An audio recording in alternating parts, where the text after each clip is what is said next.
Hello everyone दोस्तों। तो जैसा कि आप सभी को दोस्तों पता है, एमपीपीएससी जो है इसने अपना न्यू एग्ज़ाम का जो कैलेंडर है वो जारी कर दिया है। और न्यू एग्ज़ाम कैलेंडर में एमपीपीएससी जो है न्यू एग्ज़ाम कैलेंडर में एमपीपीएससी जो है इसने अपनी जो है ये जितने भी पीएससी के जो एग्जाम इस ईयर कराएगा उन सभी की जो डेट है वो बता दी है। एक बार थोड़ा सा मैं आप सभी को बता देता हूं कि कहां पर क्या क्या आपके जो हैं ये एग्जाम होंगे। अभी देखिए, सहायक कुल सचिव परीक्षा का भी एग्जाम हुआ है। इसके बाद दोस्तों आयुर्वेदिक चिकित्सा अधिकारी का एग्जाम जो है ये माननीय उच्च न्यायालय द्वारा स्थगित कर दिया गया है। फिर अब देखिए, बहुत सारे स्टूडेंट्स में से जो ज्यादातर स्टूडेंट जो है वो काय की तैयारी कर रहे हैं दोस्तों, असिस्टेंट प्रोफेसर जो है उसकी तैयारी कर रहे हैं। असिस्टेंट प्रोफेसर को शॉर्ट में मैं यदि कह दूं तो एपी की तैयारी कर रहे हैं। और एपी के बहुत सारे जो है सभी सब्जेक्ट को लेके दोस्तों आपके एग्जाम जो है 12 जुलाई से चालू हो जाएंगे। ये एग्जाम जो है 12 जुलाई, 2 अगस्त और साथ ही साथ 30 अगस्त, यानी 3 चरणों में एग्जाम होंगे। यानी जो अलग अलग सब्जेक्ट है उस अनुसार बांट रखा है। जैसा कि आप देख सकते हो दोस्तों, ये जो 12 जुलाई को एग्जाम होगा संस्कृत, भूगोल, मनोविज्ञान और विधि, भूगर्भ शास्त्र और यौगिक विज्ञान के लिए। इसके अलावा वाणिज्य, राजनीति शास्त्र, अर्थशास्त्र, इसके लिए समाजशास्त्र, हिंदी, अंग्रेजी के लिए, और पशु चिकित्सा का साथ में 2 अगस्त को हो जाएगा। ठीक है। उसके बाद असिस्टेंट प्रोफेसर हिस्ट्री हो, वनस्पति शास्त्र हो, गणित हो, रसायन शास्त्र, भौतिक शास्त्र, यानी 30 अगस्त को। तो 12 जुलाई, 2 अगस्त और 30 अगस्त 3 चरणों में जो है असिस्टेंट प्रोफेसर के आपके एग्जाम रखे गए हैं। अभी दोस्तों क्या चल रहा है, मई चल रहा है। मई के बाद दोस्तों जून, जून के बाद जुलाई, और जुलाई के बाद दोस्तों अगस्त हो जाएंगे। यानी लगभग आपके पास मान के चलें तो मई से जून और जून से जुलाई लगभग 2 से ढाई महीने जो है ये आपके असिस्टेंट प्रोफेसर की तैयारी के लिए समय बचा है। और बहुत सारे स्टूडेंट्स के मन में यह डाउट आता है और मुझसे पूछते भी हैं कि सर एपी के लिए हम जो पेपर 1 है उसकी तैयारी कैसे करें। तो मैं आज की क्लास में दोस्तों आपको पूरी अच्छे से स्ट्रेटजी जो है ये मैं बताऊंगा कि कैसे तैयारी करना है, किस तरह कम समय में जो है ये हमें अच्छे से डाटा को याद करना है, और किस किस तरह यदि आप और भी एग्जाम्स की जो पेपर 1 है उसकी तैयारी कर रहे हो तो ये वाला वीडियो आपके लिए बहुत ही हेल्पफुल हो जाएगा। ठीक है। हाँ, सबसे पहले देखिए दोस्तों, एमपीपीएससी जो असिस्टेंट प्रोफेसर है पेपर 1। ठीक है। असिस्टेंट प्रोफेसर के लिए यदि पेपर 1 देखें तो एक बेसिक बेसिक में सिलेबस बताऊं तो आपको सबसे ज्यादा तो क्या मिलेगा, मध्य प्रदेश स्पेशल मिल जाएगा। क्या मिल जाएगा दोस्तों, एमपी स्पेशल मिल जाएगा।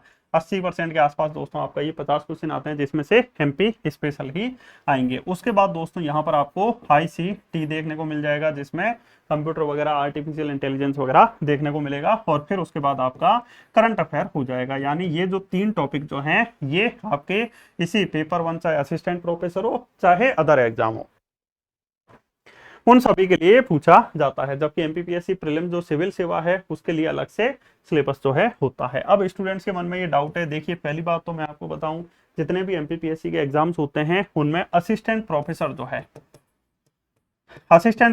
है उसके एग्जाम का जो लेवल होता है वो बहुत ही अच्छे लेवल का होता है। बहुत ही अच्छे लेवल का आपका असिस्टेंट प्रोफेसर जो है उसका एग्जाम होता है। उसका यदि आप पेपर 1 देखोगे तो अच्छे लेवल के दोस्तों क्वेश्चन आते हैं। तो आप यदि सोचो कि सर मैं एमपी हिस्ट्री को छोड़ दूं क्या, या सर मैं एमपी पॉलिटी को छोड़ दूं क्या, या फिर मैं सर एमपी इकोनॉमी को छोड़ दूं क्या, या फिर मैं एमपी ज्योग्राफी को छोड़ दूं क्या, या फिर जो है मैं एमपी की ट्राइब्स जो है उसको छोड़ दूं। छोड़ आप किसी को भी नहीं सकते हो, क्योंकि यदि आपने एक क्वेश्चन भी छोड़ा तो एक क्वेश्चन छोड़ने के बाद में आपको पता नहीं है कि आप कितना पीछे चले जाओगे और आपका वो पूरा साल बर्बाद हो जाएगा। इसलिए सामान्य सामान्य जो है ये आपको पढ़ना तो सब कुछ ही है। सामान्य सामान्य आपको पढ़ना तो सॉरी सब कुछ ही, हाँ। पर आप इसमें चीजों को फिल्टर जो है वो कर सकते हो। जैसे अपने मध्य प्रदेश में, जैसा कि आप सभी को पता है, सबसे ज्यादा क्या पूछेगा, सबसे ज्यादा क्या है, सबसे ज्यादा अपने मध्य प्रदेश में ट्राइब्स है, यानी जनजातियां हैं। सबसे ज्यादा मध्य प्रदेश में दोस्तों हमें क्या देखने को मिलेगी, ट्राइब्स जो है ना, जनजातियां, वो हमें जो है मध्य प्रदेश में सबसे ज्यादा देखने को मिलेगी। तो वहां से बहुत क्वेश्चन आएंगे अपने मध्य प्रदेश में। देखिए कुछ चीजों में बहुत ज्यादा फोकस किया जा रहा है अभी वर्तमान में एमपी के उद्योग में। अब उद्योग है, इसका मतलब आपके एमपी के सिलेबस में दे रखा है व्यावसायिक सुगमता, व्यावसायिक सुगमता जो है ये दे रखा है कि व्यवसाय के लिए मध्य प्रदेश में किस किस क्या सुगमता है। बिजनेस रिफॉर्म एक्शन प्लान में मध्य प्रदेश क्या है, टॉप अचीवर रहा, किस तरह क्या रहा, तो ये आपको ध्यान देना है। आपको किस किस चीज पे ध्यान देना है, देखिए एक तो सबसे ज्यादा ध्यान वैसे ओवरऑल सभी पे देना है, एमपी की ट्राइब्स पे देना है। इसके अलावा मध्य प्रदेश के उद्योग, चाहे सतत विकास लक्ष्यों में उद्योग नवाचार बुनियादी ढांचे की क्या प्रगति रही, उद्योग में मध्य प्रदेश ने क्या क्या किया, कहाँ कहाँ पर स्पेशल इकोनॉमिक जोन है, ग्लोबल इन्वेस्टर समिट कहाँ हुई, रीजनल इन्वेस्टर समिट कहाँ हुई, रीजनल इन्वेस्टर समिट जो है वो कहाँ पर हुई, पहले कहाँ पे हुई, सातवीं कहाँ पे हुई, आठवीं कहाँ पर हुई, व्यवसाय की सुगमता में मध्य प्रदेश की क्या स्थिति है, इस पे फोकस करना है। अब तीसरा दोस्तों जो है ये अपने मध्य प्रदेश की ग्रामीण जनसंख्या, तो ग्रामीण जनसंख्या रिलेटेड शिक्षा, स्वास्थ्य, स्किल, इन पे आपको इन तीन चीजों पे सबसे ज्यादा फोकस करना है, क्योंकि आयोग जो है इन पे बहुत ज्यादा क्वेश्चन बनाने की जो है संभावना है। अब सबसे बड़ी बात यह है कि सर कम समय में जो है ये हम तैयारी कैसे करें, तो देखिए दोस्तों, कम समय में तैयारी करने के लिए आपका मूल मंत्र मैं आपको बताऊं क्लियर। सबसे पहले आपको एमपीपीएससी के जितने भी एग्जाम्स होते हैं, एमपीपीएससी के जितने भी एग्जाम्स होते हैं उन सभी के आपको क्या उठाने हैं दोस्तों, पीवाईक्यूज उठाने हैं, प्रीवियस ईयर के क्वेश्चन जो है ये उठाने हैं। अब आप कहोगे कि सर ये प्रीवियस ईयर के क्वेश्चन जो है ये हमें कहां पर मिलेंगे, तो मैं आप सभी को बता देता हूं। प्रीवियस ईयर के जो क्वेश्चन है ये आपको एमपीपीएससी की वेबसाइट पे जाना है या क्लियर लिखना है, गूगल पे सर्च करना है एमपीपीएससी पीवाईक्यूज। तो एमपीपीएससी पीवाईक्यूज आप करोगे तो आपको जितने भी एग्जाम्स अभी तक हुए हैं उन सभी के पीवाईक्यूज आपको देखने को मिल जाएंगे। जैसे स्टेट इंजीनियरिंग एग्जाम 2025 के पीवाईक्यूज मिल जाएंगे, स्टेट एलिजिबिलिटी टेस्ट सेट के पीवाईक्यूज मिल जाएंगे जो अभी हुआ है, एफएसओ के मिल जाएंगे, असिस्टेंट मैनेजर के हो जाएंगे, transport vehicle transport sub inspector का डाउनलोड कर सकते हो, असिस्टेंट रजिस्ट्रार का पूरे मिलेंगे। पेपर 1 पेपर 2 पर आपको पेपर 1 पे फोकस करना है। फिर उसके बाद असिस्टेंट रिसर्च ऑफिसर एग्जाम का हो जाएगा, एमपीपीएससी ये माइनिंग ऑफिसर का, यानी कम से कम दोस्तों अभी हाल ही में जो एग्जाम हुआ, ये लिखा 2024 है, हुए अभी हाल ही में है, ठीक है। तो कम से कम जितने भी अभी कम से कम पिछले 6-7 महीने 1 साल में हुए ना, उन सभी के आपको पीवाईक्यूज क्या करना है, यहां से डाउनलोड कर लेना है और उन सभी पीवाईक्यूज की क्या करना है, प्रैक्टिस करना है। जैसे असिस्टेंट प्रोफेसर लाइब्रेरियन, हाँ ये तो पीवाईक्यूज करने तो करने हैं, साथ ही साथ में जो असिस्टेंट प्रोफेसर के, जैसे अभी कंप्यूटर साइंस का एग्जाम हुआ था अभी जनवरी में, इसके अलावा 2024 वाला हुआ, असिस्टेंट प्रोफेसर के तो पूरे जितने भी जो क्वेश्चन है उसे घोंट के पी लेना है। और पढ़ना कैसे है, पहली बात तो आप जो है एमपीपीएससी की वेबसाइट से जाके क्या कर सकते हो, सारी चीजों को डाउनलोड कर सकते हो, ठीक है। 2 सेकंड रुकना जरा, इसको क्या हो गया, आप जो है डाउनलोड कर सकते हो। अब जैसे मान लीजिए एमपीपीएससी का असिस्टेंट प्रोफेसर का जो कंप्यूटर साइंस का अभी हाल ही में एग्जाम हुआ, उसमें अब आपको देखना है कि किस तरह के क्वेश्चन पूछे जा रहे हैं, ठीक है। तो पीवाईक्यूज ऐसा नहीं है कि पीवाईक्यूज पढ़ लिया, पीवाईक्यूज पढ़ने के बाद उन पीवाईक्यूज का अच्छे से आपको क्या करना है, एनालिसिस करना है।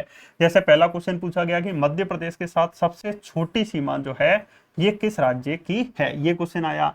तो ये तो हालांकि आसान है, गुजरात की है, पर अब आपको क्या क्या ध्यान रखना है, सबसे छोटी सीमा गुजरात की है, अच्छा सबसे बड़ी सीमा किसकी है ये ध्यान रखना है, जिलों वाइज किसकी है, एरिया वाइज किसकी है ये ध्यान रखना है, कितने राज्यों को अपना एमपी छूता है ये ध्यान रखना है, कितने जिले एमपी के महाराष्ट्र को, छत्तीसगढ़ को, उत्तर प्रदेश को, राजस्थान और गुजरात को छूते हैं। तो अब इस लेवल के क्वेश्चन पूछेंगे, यानी कहने का मतलब जो है ये आपको प्रीवियस ईयर के क्वेश्चन जो है ये उठाना है और पीवाईक्यू से रिलेटेड जो आसपास की सभी जानकारी है वो आपको स्वयं मेहनत करना है। टीचर पे निर्भर मत रहना, टीचर तो आपको एनालिसिस करवा ही देगा, पर साथ ही साथ आप स्वयं मेहनत करोगे, स्वयं गूगल पे ढूंढोगे, स्वयं आसपास की चीजों को जानोगे ना, तो और एक्स्ट्रा फैक्ट जो है ये आपको देखने को मिलेंगे, तो ये फायदा आपको होगा। अब उसके बाद देखिए जैसे नेक्स्ट वाला क्वेश्चन है इनमें से कौन सी पहाड़ियां विंध्यांचल पर्वत श्रेणी का हिस्सा है। अब अपने मध्य प्रदेश में 2 पर्वत श्रेणियां है, एक तो सतपुड़ा, एक विंध्यांचल। अब आप देखो कि सतपुड़ा और विंध्यांचल से रिलेटेड पीवाईक्यूज कितने पूछे गए हैं, बहुत सारे क्वेश्चन पूछे गए। विंध्यांचल का दक्षिणी भाग क्या कहलाता है, इनमें से विंध्यांचल श्रेणी का कौन सा हिस्सा है, इनमें से सतपुड़ा श्रेणी का कौन सा हिस्सा है, धूपगढ़ जो है किस श्रेणी में आता है, पश्चिम से पूर्व की तरफ सतपुड़ा श्रेणी का क्रम मिलाइए, ठीक है। इसके अलावा पूछा गया है, बहुत सारे क्वेश्चन पूछे गए हैं, तो यदि आपको अच्छे से सारी चीजें याद है तो आप आसानी से सही आंसर तक पहुंच सकते हो। अब जैसे यहाँ पर जो ये क्या कहते हैं अपना, ये पूर्वी, ये पश्चिमी सतपुड़ा में अखरानी अंबे माँ से मैंने याद कराया था AMBBA, तो अखरानी, मथवार, बड़वानी, बीजागढ़, हसीरगढ़, तो ये सतपुड़ा श्रेणी की पहाड़ियां हैं। अखरानी सतपुड़ा श्रेणी की होगी, ये नहीं होगा। मथवार, बड़वानी, बीजागढ़, बीजागढ़ भी नहीं होगा। ठीक है, अखरानी, मथवार, बड़वानी, बीजागढ़ और हसीरगढ़, हसीरगढ़ भी नहीं होगा। क्यों नहीं होगा? क्योंकि ये सतपुड़ा श्रेणी की पहाड़ियां। इसका सही आंसर क्या होगा? भांडेर की पहाड़ियां। तो इसमें समझ में आया दोस्तों कि आपको कैसे क्वेश्चन को डील करना है, PYQs को कैसे डील करना है। अब और भी आप देख सकते हो, जैसे खाद्यान्न उत्पादन पूछ लिया, तो वर्तमान में खाद्यान्न दालों के उत्पादन में मध्य प्रदेश की क्या क्या स्थिति है, ये आपको जानना। अब देखो ये वाला अच्छा लेवल का क्वेश्चन पूछा गया है। भारतीय वन स्थिति रिपोर्ट 2023 के अनुसार उच्च वन क्षेत्र के संदर्भ में निम्नलिखित जिलों का सही आरोही। आजकल दोस्तों एक तो 2011 की जनगणना और एक साथ ही साथ वन स्थिति रिपोर्ट जो है, इसमें ये वाले क्वेश्चन जो है बहुत पूछ रहा है, आरोही क्रम या अवरोही क्रम, आरोही क्रम या अवरोही क्रम। तो आपको 3-3, 4-4 जिले जो हैं ये आरोही क्रम और अवरोही क्रम के अच्छे से याद कर लेना। ठीक है, तो ऐसे क्वेश्चन आपको देखने को जरूर मिलेंगे। और असिस्टेंट प्रोफेसर के तो जितने भी एग्जाम हुए उन सब के आसपास की जो चीजें हैं उसे आपको अच्छे से क्या कर लेना है, घोंट लेना है। जिसमें से ट्राइब्स को डिटेल में पढ़ना है, क्योंकि ट्राइब से बहुत लेवल के क्वेश्चन पूछ रहा है कि कौन सा पर्व, कौन से देवता, कौन सा पर्व किस माह में मनाया जाता है, इस लेवल पे भी आयोग जो है ये जा रहा है, तो ये आपको ध्यान देना है। इसके अलावा MP इकोनॉमी मैंने बताई दी। हाँ, history, MP history, MP geography आसान पूछ लेता है। ये क्वेश्चन आसान की क्वेश्चन की श्रेणी में आएंगे, पर गलत एक भी आपका नहीं होना चाहिए। तो आपको समझ में आ गया, MPPSC की वेबसाइट से आपको सारे मिल जाएंगे, खुद अच्छे से डाउनलोड कीजिए। इसके अलावा कैसे पढ़ना है ये आपको थोड़ा थोड़ा समझ में आया होगा, या और भी क्वेश्चन मैं बता देता हूं। हाँ, जैसे देखिए दोस्तों, ये वाला क्वेश्चन है, संविधान का कौन सा अनुच्छेद जो है SC, ST और अन्य दुर्बल वर्गों के शिक्षा और अर्थ संबंधी हितों की अभिवृद्धि से संबंधित है? तो इसका सही आंसर आर्टिकल 46 हो जाएगा। पर आपको 43K के बारे में जानना है, 46, 47 और 48A के बारे में भी आपको डिटेल में जानने का क्या करना है, प्रयास करना है।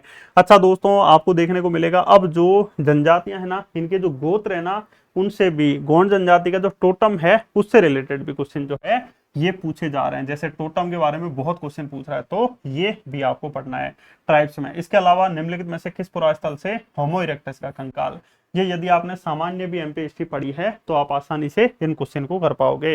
पर आपको फोकस किस पे करना है? एक तो दोस्तों उद्योग वाली चीजों पे अच्छे से फोकस करना है।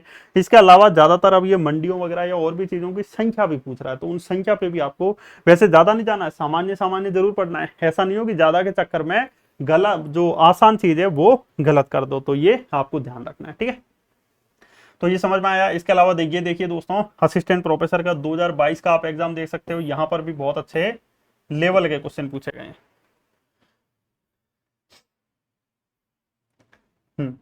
जैसे मध्य प्रदेश शासन की जो मुख्यमंत्री उद्यम क्रांति योजना जो है, इसके लिए आयु सीमा पूछ ली गई।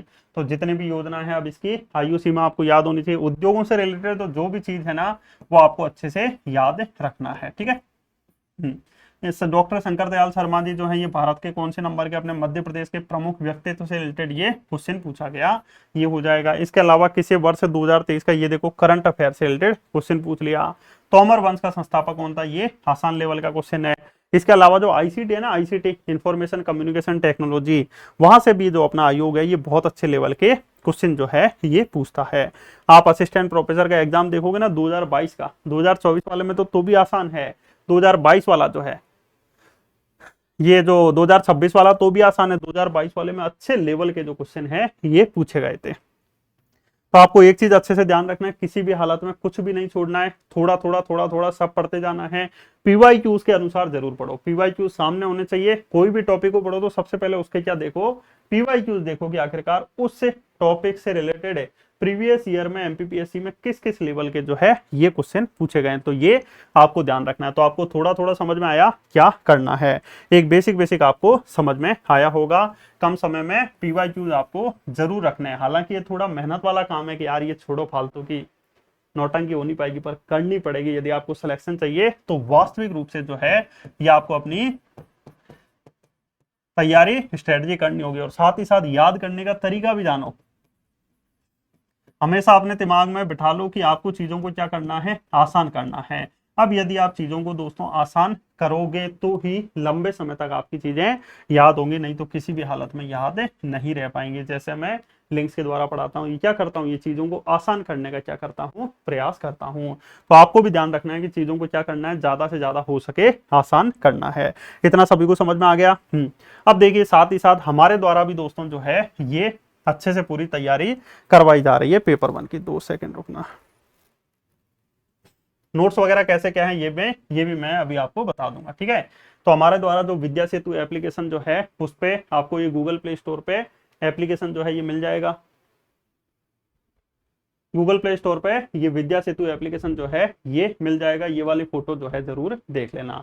अब इसमें देखिए इसमें क्या क्या सुविधाएं आपको फ्री में, पीडीएफ मिल जाएगी, फ्री में क्विजेस मिल जाएंगे, साथ ही साथ दोस्तों और भी बेसिक चीजें सभी मिल जाएंगी। अब जो भी स्टूडेंट असिस्टेंट प्रोफेसर या किसी भी एग्जाम की तैयारी कर रहे हो तो पूरा पेपर 1 जो है हमारे द्वारा तैयार किया जा रहा है। इसमें सुविधा हमने क्या रखी, वही टॉपिक से पहले क्या होनी चाहिए, पीवाईक्यूज, टॉपिक के बाद क्या होने चाहिए, पीवाईक्यूज प्लस एमसीक्यूज, करंट को जोड़ते हुए सभी टॉपिक जो है ये पढ़ाए जाने चाहिए। तो ये रिकॉर्डेड कोर्स है जो कि आप देख सकते हो। अब आप कहोगे कि सर ये थोड़ा बताओ कि वहां पर नोट्स वगैरह कैसे क्या है, आप जो कह रहे हो वो थोड़ा हमें बता दीजिए।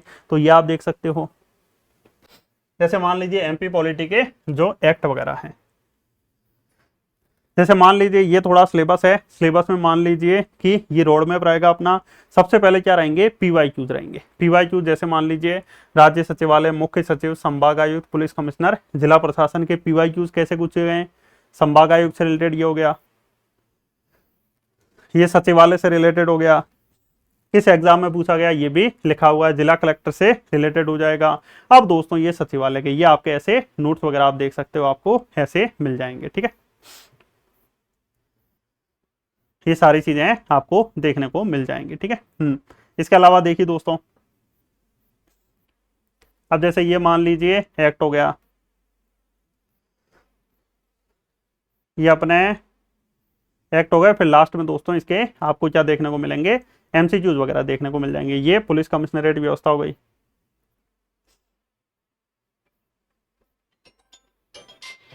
ये पुलिस कमिश्नरेट व्यवस्था हो गई, ठीक है। ये थोड़ा और स्पीड से चल लेते हैं। फिर उसके बाद आपको क्या देखने को मिलेंगे, इसके एमसीक्यूज वगैरह देखने को मिल जाएंगे जो कि आप ये अच्छे से देख सकते हो, ठीक है। उसके बाद देखिए जैसे कोई दूसरा टॉपिक अपन देखते हैं आयोग के बारे में। जैसे ये वाला टॉपिक जो है कंप्लीट हो गया विद एमसीक्यूज। अब मध्य प्रदेश के आयोग जो हैं, तो सबसे पहले हम आयोग से रिलेटेड क्या देखेंगे, ये तो अपना सिलेबस हो गया जिसमें आपको बार बार दिखता रहेगा कि हम क्या पढ़ रहे हैं।